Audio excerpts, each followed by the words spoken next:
Ram Kaluahine enjoyed feeling the wind rush through his thick black hair as he drove his small American convertible on the two-lane highway that would take him and his wife to the southernmost part of his home island, Ka'atani.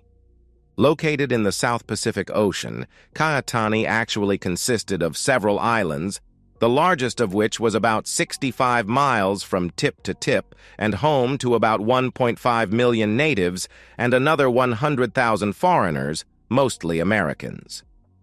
Ka'atani was an independent nation, with its own government, police, and defense force. Historically, the nation had been ruled by a monarch, but had adopted a democratic system similar to that used in the United States.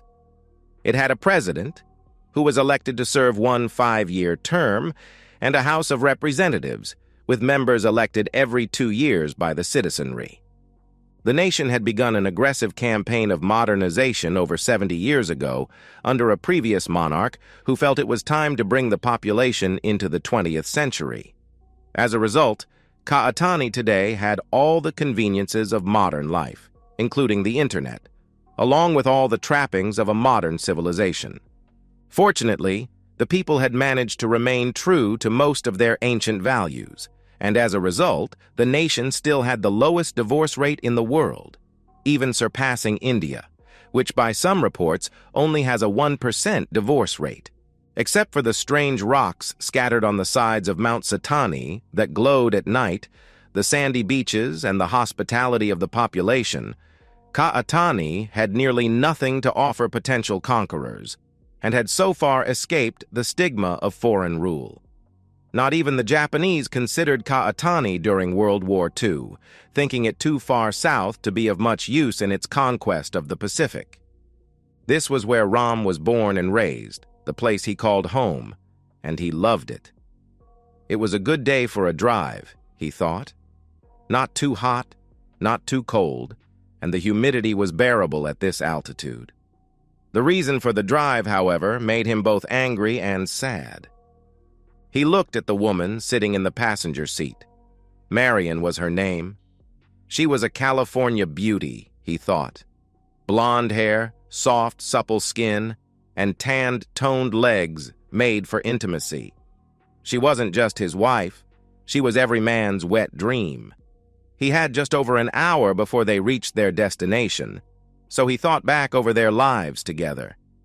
He met her 6 years ago when he first accepted a teaching position at the local campus of an American university headquartered in Washington, D.C. At the time, he had just completed his doctorate and decided to return home. The local university board welcomed him with open arms and offered him the position.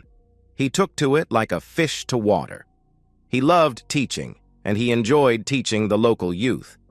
She worked in the admissions office as a counselor, and the two of them met at a social function held by the president of the university. They took to each other, dated for about a year, and eventually married. She was an only child who had lost her parents in an auto accident just a couple years before. As far as he knew, she had no other relatives. Strangely enough, she wanted a traditional Ka'atani marriage.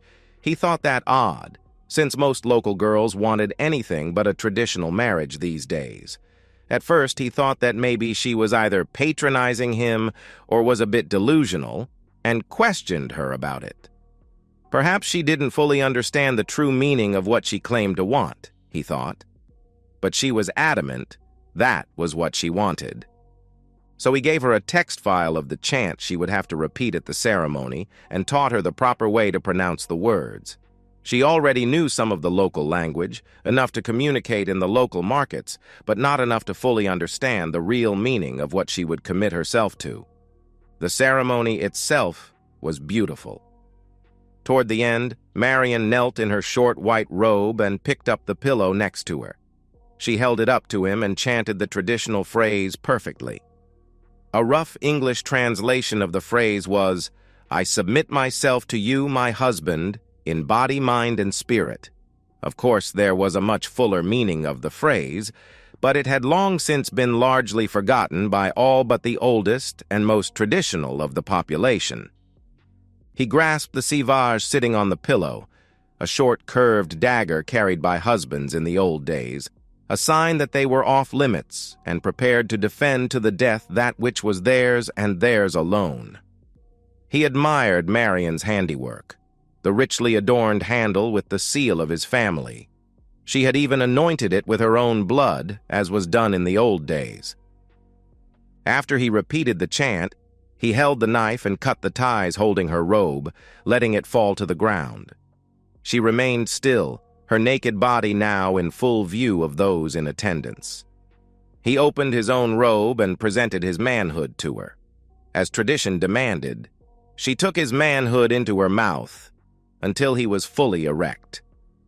Then he picked her up and placed her, naked, on the wedding altar. He moved close and, in front of all those present, consummated the marriage on the altar until they both reached orgasm. In times long past, this was where the bride would prove to her family and to the community as a whole that she was a virgin, worthy of her new husband. He helped her off the altar, and the two walked back down the aisle to his car, his running down her leg, a sign that she now belonged to him and him alone. After their first night on the island, they flew back to the States, where they enjoyed a week-long honeymoon in Las Vegas. The next 3 years were great. Ram and Marion continued their work at the university and spent their free time making sweet love to each other. He couldn't imagine life getting any better than this. Then Marion got transferred to the main campus in Washington, D.C., so he put in for a transfer as well, hoping the school would give him a chance to teach in the American capital city. The board agreed to transfer him, and so the two set off to live and work in Washington. Marion had lived there prior to coming to Cayetani and promised to show him all the sights, not knowing that he had spent several weekends in the city while attending college. The next year and a half saw a number of changes in their lives. Marion's new position required her to work later than normal sometimes, travel, and attend social functions where she hobnobbed with the rich and famous. Sometimes she took him with her to these functions. Even though she introduced him as her husband and a professor, he got the feeling that he was a token, or worse, an exhibition, a zoo creature to be stared at by the locals. More than once he felt uneasy and irritated at the patronizing manner in which the others spoke to him. Some even raised their voice and spoke slowly, as though he was some kind of invalid who didn't understand English. More than once, he had to refrain from putting his fist through someone's face. He remembered one conversation he had with Marion after a recent event. "Are you okay, honey?" she asked, as he stripped off his expensive suit. "No, I'm not," he growled in his deep baritone voice. "What's wrong? Did someone say something bad to you?" "It's the way it was said. Do you remember that scene in Outlaw Josie Wales where the character played by Chief Dan George talked about meeting Abraham Lincoln at the White House?" She nodded her head. "Yes, I do," she said. They had just watched the movie on DVD a couple nights previous. "I can relate to what he said. It's almost as if these people think because I'm a Pacific Islander I should have a bone in my nose and wear a loincloth." "Well, you would need a pretty long one," she told him, patting his crotch. He chuckled at that. "Do they not realize I graduated at the top of my class at Harvard? Do they not know how I worked to put myself through college so I wouldn't be a burden or have to carry a heavy load of debt?" "I don't think so," she said quietly. "Well, I don't like these people you have to kowtow to, and I sure as hell don't like being displayed like some kind of zoo specimen. It's all part of the game, but I understand how you feel. You don't have to attend these things if you feel uncomfortable, you know." He shook his head. "No, you're my wife, and I should be there to support you. Besides, I don't like the thought of someone else escorting you. By the way, what's with this new boss of yours, Jake Hamilton?" he asked. He met Jake that evening for the first time and took an instant dislike to him. His face had "hound" written all over it. "They just recently brought him in. He's from New York. He's really a very sweet guy once you get to know him. He seems to have taken a liking to you. Ram said. He couldn't help but notice that Jake had spent most of the night close to Marion. Sometimes, he thought, maybe just a bit too close. "You're not jealous, are you?" she asked. He smiled and took her in his big arms. "Of course I am. But he does know that you're married, right?" "Yes, he knows," she said, putting her arms around his neck. "Good. I hope he remembers." They finished the night making love, but he had a bad feeling in his gut. Something told him he needed to keep an eye on Jake Hamilton. Things went straight downhill over the next 6 months. Marion ended up getting sent out of town with Jake a number of times, and she started working much later in the evenings, far more than before.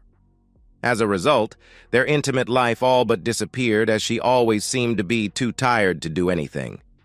It all crumbled one day when Ram was in his office, going over student papers. He was interrupted by a knock at the door. "Come in," he said. The door opened, and a petite brunette poked her head inside. She pushed her glasses up her nose before speaking. "Dr. Kaluahine, do you have a couple minutes?" she asked. He looked at her and instantly recognized her as one of the girls who worked in Marion's office, but he couldn't remember her name. He motioned for her to come inside. "Please, come in, and feel free to call me Ram. My students call me Dr. Kaluahine, but you're obviously not one of my students." She walked into his office and stood before his desk. "What can I do for you, Ms. Harper?" she said quietly. "April Harper. I work in your wife's office." "Yes, of course. What can I do for you, Ms. Harper?" "Well," she began nervously, "I don't quite know how to say this." "I find it's best to simply say what's on your mind," he told her. She nodded her head. "Well, it's about your wife and Mr. Hamilton," she said, getting his full attention. "I'm kinda embarrassed to say since it's quite personal, but I think what they're doing is just wrong, and I thought you have a right to know. That is, unless you already know and approve of it. I know some guys like that sort of thing." "What sort of thing is that, Ms. Harper? What are they doing that upsets you so much?" "They're, well, having an affair," she said. He felt his face turn red. "Are you absolutely certain of that, Ms. Harper? That's quite an accusation. They're gone most every day for lunch, and their lunches often last longer than normal. They take trips together all the time. He buys her flowers, and it's pretty obvious from the way they interact that it's more than just a professional relationship. Plus, the girls are all talking. Mr. Hamilton has quite a reputation, even though he tries to keep it all hush-hush." "I see," Ram said. "Have you personally witnessed anything to suggest they're having an affair? Have you seen them kiss each other or do anything inappropriate? PDAs, anything?" "I did see them kiss one day when they came out of his office," she said nervously. He nodded his head when she finished. "Tell me, Ms. Harper, how often does Mr. Hamilton have you girls work after hours?" he asked. She shook her head. "We generally don't work after hours. The college is very strict about that. Marion and Jake sometimes stay late, but the rest of us normally don't. The only time we might work after hours is when we're getting ready for graduation or student enrollment, but even then, we get comp time to make up for it. They hate paying overtime." "I see. Have you said anything to anyone else?" he asked. "I haven't said anything to anyone. I wanted to bring it to you first. We all like Marion, and we don't want to see her get in trouble. Still, it's unsettling. If the dean or the president ever saw it, there'd be hell to pay." "Yes, they would. Thank you for bringing it to my attention, Ms. Harper. I'll take care of it from here." "Thank you, Dr. Ram," she said. After she left the office, he pulled up a Word document that he had saved on his computer. It was a list of private investigators and divorce attorneys. He had been collating for a while. He had hoped he wouldn't need to use any of the information, but he felt as though he now had no choice. If she was cheating as April said, he would have no choice but to divorce her. He picked up his phone and made a call. He wasn't surprised when Marion texted him later that day to say she would be working late. He sat at the dining room table and picked at his food, wondering what his wife and Jake were doing at that moment. Eventually, he tossed the leftover lasagna into the garbage disposal and went upstairs to the master bedroom. He put on a pair of pajamas and lay in bed with the television on. He woke up when he heard Marion in the room. She came over to him and gave him a kiss on the forehead. Her hair smelled like it had been freshly shampooed, and he thought he detected an odor of aftershave. "I'm so sorry. I didn't know he would keep me so long. I grabbed a bite to eat on the way home." She went into the bathroom and came out a short time later wearing a pair of flannel pajamas. That was her signal that there would be no intimacy tonight. He really didn't want to have intimacy with her anyway, not if she had just been with Jake. "He's been working you late a lot lately," Raymond said. "How much longer is this going to go on?"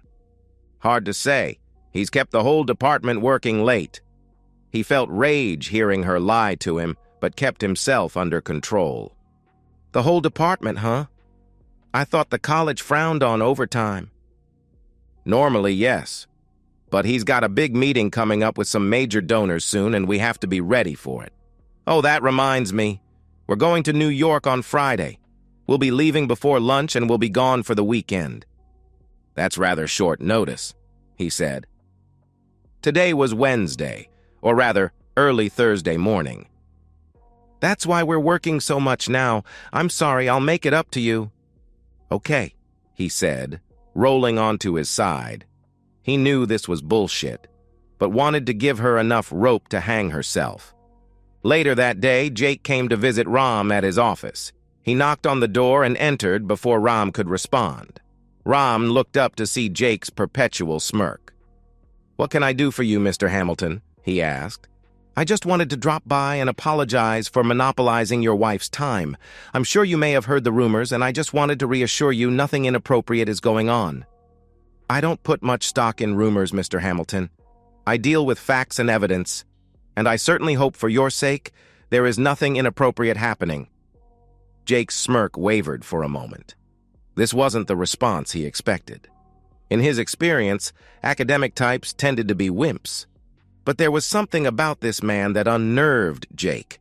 Maybe it was his voice, or the inscrutable manner in which Ram regarded him.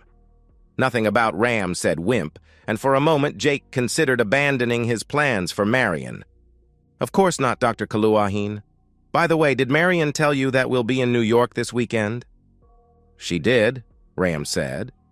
He purposefully did not give Jake permission to refer to him by name, as he really didn't like the man.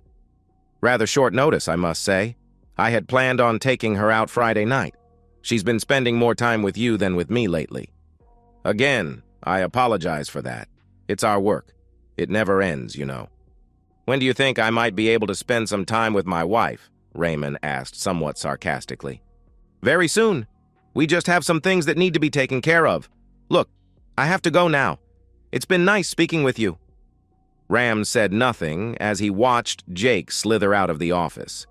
After Jake left, he picked up his phone and made another call. He got a text from his wife that afternoon that she had to work late again to prepare for the weekend meeting. He wasn't surprised, and the email he received on his personal account didn't surprise him either. He went home, stopping for dinner on the way. He had had enough of lies and leftovers. At about 8 p.m., he called Marion on her office number, but the call went to voicemail. He left a message and called Jake's office number. He got the same response, but he didn't leave a message. He read and reread the message he had gotten earlier that day and looked at the photos that were attached. He was still at his computer when Marion came back late that night. "Are you still up?" she asked, a concerned look on her face. "Did you eat anything?" "I stopped for dinner on the way home. I'm tired of leftovers." "I'm sorry. We were going over everything one last time for the meeting." "So you were at your office?" he asked. "Well, yes. Where else would I be?" "You tell me. I called your office at 8 but got no answer. I also called Jake's office." "We were in the conference room and didn't hear the phone ring," she said. He knew the layout of her office and knew that was bullshit. Even if that were the case, she should have seen the message light indicating that someone had called. "Did you not see that I had left a message?" he asked. "I didn't even look, Ram. I'm sorry. By the way, Jake said you were a bit rude to him earlier today. And what's this about a Friday night date? You never mentioned anything about that to me." "It was supposed to be a surprise. I guess it doesn't matter now." "Of course it matters, Ram," she said. "No, it doesn't. I have to go to bed now, Marion. Good night." He trudged up the stairs to the master bedroom, wondering how much longer the deception would last before he ended it. He said nothing as she slid under the covers and tried to cuddle up to him. "I love you, Ram," she whispered into his ear. He grunted in response. "I love you too, Marion," he said quietly, a hint of sadness in his voice. She took the hint and rolled away from him. He could hear quiet sobs from her side of the bed, but shut them out of his mind. The next morning, he cornered her before he left. "Can you at least let me know where you're staying and keep in touch with me over the weekend?" he asked. "Of course," she said. She wrote down the name of her hotel and the room number, then handed it to him. "Thank you," he said, folding the paper and placing it in his pocket. "Have a safe trip." He turned to walk out the door, but Marion intercepted him. "Ram, what's the matter?" she asked. "You've not been yourself lately. Have I done something to make you angry with me?" He almost laughed out loud. "I think you know the answer to that," he told her. Her face paled as he continued out the door, not giving her a kiss goodbye. "I love you, Ram," she said as he got in his car. "So you've said," he replied before he started his car and drove to work. Even though the damage had been done, he hoped she would realize the error of her ways and change her mind about going to New York. He already knew from the investigator's report the meeting was a farce cooked up by Jake to get the two of them alone for a weekend. Unfortunately, however, she and Jake left for the airport at lunch, and he didn't hear from her until later when she arrived at the hotel. He didn't hear from her for the rest of the weekend, but he did hear from the investigator, who kept him updated on what the two lovers were doing. From the reports he read, they had a lot of fun visiting the local nightclubs, dancing and drinking, then having intimacy for most of the weekend. He nearly put his fist through a wall when he saw a video of the two of them in bed. He couldn't help but notice that Jake used no protection whatsoever. He didn't know if Marion was still taking her birth control. He considered his options. In his mind, divorce was a no-brainer. But he also knew from speaking with colleagues that divorce in the States almost always went bad for the husbands. Then he had a brainstorm, and that Sunday, he made a couple of overseas calls. He was already in bed when Marion got home late Sunday night. Normally, he would welcome her home from these trips with a hug and a kiss, then a romp in the sack. But not this time. He didn't even offer to help carry her bags in. She put her bags in the closet, changed in the bathroom, and got in bed. She tried to give him a kiss, but he rolled over to avoid touching her. The next morning, he got up before she did and left the house without saying a word to her. During his break period, he contacted his investigator and got the full report of Marion's activities over the weekend, then made another call. Marion tried contacting him throughout the day, but he ignored her calls and texts. He saw her at home that night but said very little to her. She finally cornered him in the front room after dinner. "Ran, what's going on?" she asked. "You haven't said 2 words to me since I got home. Don't you want to know if we were successful?" He looked at her hard before speaking. "I'm sure you got what you wanted," he said. "What's that supposed to mean?" she asked. He reached for his laptop and brought up a video of her in bed with Jake. Her eyes widened as he played the video. "Oh God, Jake, you feel so good!" Marion moaned in the video. "Better than that savage you married?" Jake asked. "Please, you know I don't like it when you talk like that about him. He may be a savage, but he's a good man." "Well, why are you here with me instead of with him?" he asked her. "You know why, Jake?" she said. "Yeah, I do," he said, wrapping his arms around her. "Come on, let's go for it again." Disgusted, Ram turned off the video and glared at Marion. "How did you get that?" she asked Ram when he stopped the video. "What difference does it make? What I'd like to know is why." "Ram, it was only intimacy, that's all. It had nothing to do with you. You know I would never hurt you." "Well, you did. So tell me, dear wife, I noticed he didn't bother to use protection. Were you planning to get pregnant with his child and try to pass it off as mine?" "I never thought of that," she said. "Were you not concerned about what diseases you might get from him? According to my report, Jake has at least 2 other women he sees on a regular basis. And those don't include his frequent one-night stands." "He assured me that he's clean," Marion said. "And of course you foolishly believed him. After the way you disrespected me, I can no longer work here. I've requested a transfer home. I've already spoken to the chancellor and he agrees it's best. He also agreed to fire both you and Jake for blatant violations of the university's rules." "When are you planning to leave?" she asked. "At the end of the term, which finishes up this week. We leave Friday." "What about us?" she asked. "There is no us anymore. You killed that. The divorce will be finalized when we get back. Both you and Jake will need to be there for that. What you do afterward, I don't care." "Why does Jake need to be there?" she asked. "Why do you think?" he asked in response. "He's the one you were cheating on me with. The order has already been given. He can either go peacefully on his own, or he can be extradited." "Extradited? Isn't that a bit extreme?" she asked. "You forget that the Ka'atani Nation has an extradition treaty with the United States. When you married me, you earned dual citizenship. As for Jake, he has no choice. He will be there, one way or another." Ram stood, indicating that he was finished and would say no more. Marion sat, stunned at what just happened. Jake had assured her that Ram would never find out, but he had. "Please, Ram, I don't want a divorce," she said, tears in her eyes. He glared at her for a few seconds before walking out of the room. "Why did you do it? Was I not good enough for you?" "You're the best," she said. "Then explain to me why," he demanded. "Well, Jake and I knew each other in college. He was my first, and I guess I just fell for him again." "I guess the old saying is right," he told her. "What saying is that?" she asked, confused. "A time to cheat and a time to die."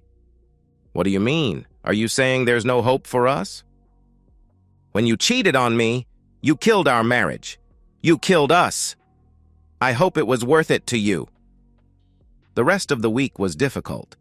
The chancellor called Jake and Marion into his office and fired both of them for violating university rules regarding fraternization. Then he handed Jake a sheet of paper that had been emailed to him the previous day. "What the hell is this?" Jake demanded angrily. "A summons from the Kingdom of Kayatani," the chancellor said. "You are party to Dr. Kaluaheen's divorce. I'm told that if you refuse to go, you will face extradition. A plane ticket is being sent by express mail. Security will meet you there." "This is bullshit," Jake exclaimed. "Perhaps, but I've been told by the State Department that it's all legit. They're staying out of it. Now pack your trash and get out of my school. Both of you." Dejected and ashamed, Marion went to her desk and packed her things. Jake, however, had another idea and headed to Ram's office.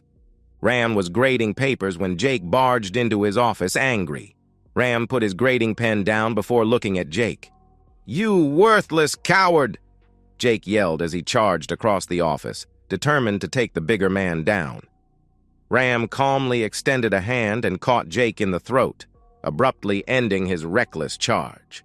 He stood over Jake, who was on the floor gasping for air, and shook his head. "Get out of my office, and I don't want to see you until the hearing." The rest of the week went fairly quickly. Ram avoided Marion as much as he could and said practically nothing to her. Marion tried to get back in her husband's good graces, but he largely ignored her and would simply walk away when she began crying.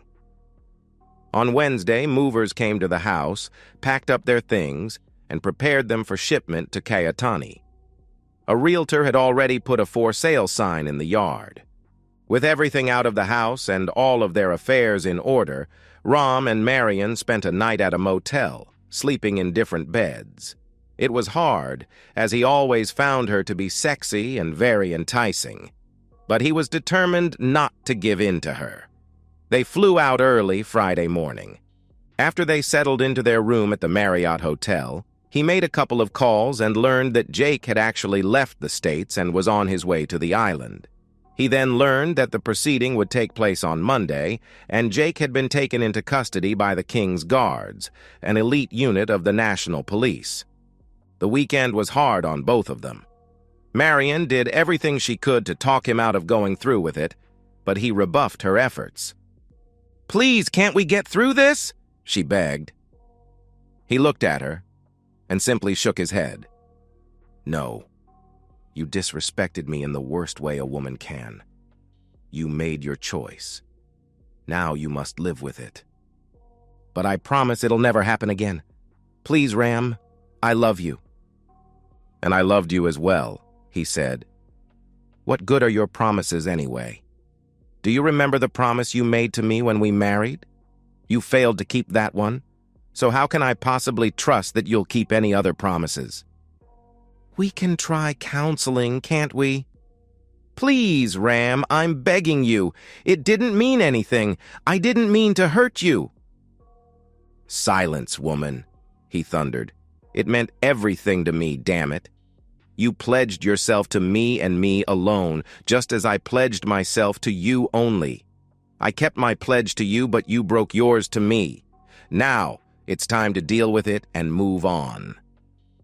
Finally, Monday morning arrived, and Ram woke Marion up at 4:30 a.m. "Why are you waking me up so early?" she asked. "It's time to get ready. You should probably have some breakfast before we leave. We have a long drive ahead of us." "But the courthouse isn't that far away. It's just a few blocks over. We can walk there in less than a half hour." "We're not going to the courthouse," he said. "Where are we going?" she asked. "Matsatani," he said, referring to the dormant volcano on the southernmost tip of the island. The last time it erupted over 2,500 years earlier, it blew off the top third of the mountain, leaving a giant hole in the ground that later became a holy site for the island's population. "You were the one who wanted a traditional marriage. I think it only fitting we have a traditional divorce." The realization of what he said began to sink in. "What? You can't mean—" "Yes. Now get ready. We have enough time to eat before we have to be on the road." Marion got up, shocked, and went into the bathroom to get ready. She knew about the legends of Matsatani and the place it held in local folklore. It was the traditional place where marriages were dissolved, but those ceremonies usually ended up with someone dying. Surely he wouldn't do that, she thought. After they dressed, Ram put a gym bag in the trunk of their rented car and took her to the dining room where they ate breakfast. He ate a hearty breakfast as he always did, but she barely touched her food. Inside, she was a bundle of nerves. Surely the old stories were just that. Stories, she said to herself. Or were they? The drive to the mountain, which sat on the southernmost tip of the island, would take more than an hour.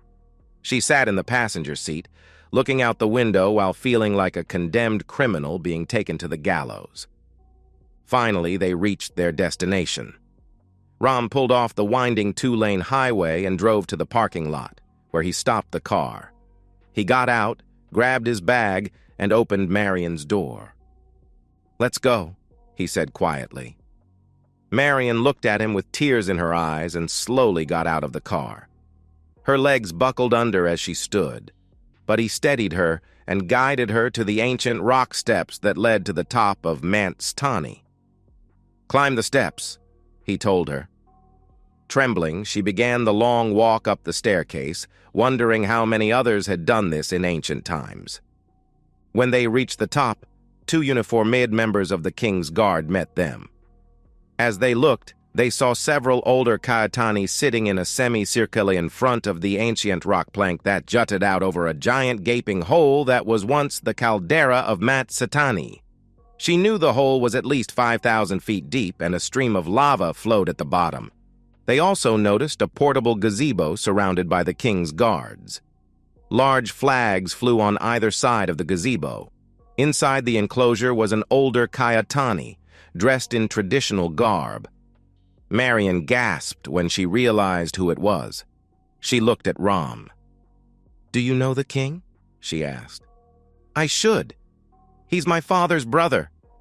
Ram looked at the guards. "Get her ready," he told them. He watched them take her to a tent and went to another where he donned his traditional robe. He considered his sivage and recalled that day on the beach when Marian presented it to him. He had hoped it would never get used. He placed it in his belt, then went back outside. By then, Marian had been prepared and was being led to the plank wearing a short red robe. Jake had already been delivered and was standing on the plank, his arms and legs firmly secured. He wasn't too happy, but the guards had already informed him to keep quiet unless he was addressed. Ram stepped before the gazebo and bowed to his uncle, who acknowledged him with a nod of his head. He then took his place in front of the tribunal, which was seated in a semicircle before the plank. "Prince Ram Kaluahin," the man at the center of the semicircle said, "this tribunal has reviewed your request for divorce. We have also examined all the evidence and have determined that your case is valid. Based on the evidence, your petition for divorce has been granted. Do you wish to address those who have wronged you before you carry out the final judgment?" "I do, Counselor," Ram said. "Very well then. Proceed." Ram bowed to the tribunal and turned to face Marian and Jake, who were now tied together on the plank. He could tell that Marian was frightened, as she had every right to be. Jake, on the other hand, had no idea what was about to happen and remained arrogant as ever. "What the hell is this all about?" Jake asked as Ram walked toward them. "Shut up," Marian told Jake. "Why? Are they going to sacrifice us to their volcano god or something?" "God, you're such dumb," she whispered. "Are you two about finished?" Ram asked. They said nothing as they stared back at him. Ram continued, looking at his soon-to-be ex-wife. "Do you remember the pledge you made to me down there on the beach 5 years ago?" he asked. "I remember," she said. "Did you fully understand the nature of the pledge we made to each other?" he asked. "Yes, I do," she said slowly. Ram nodded his head in sadness. He had given her an out, but she did not take it.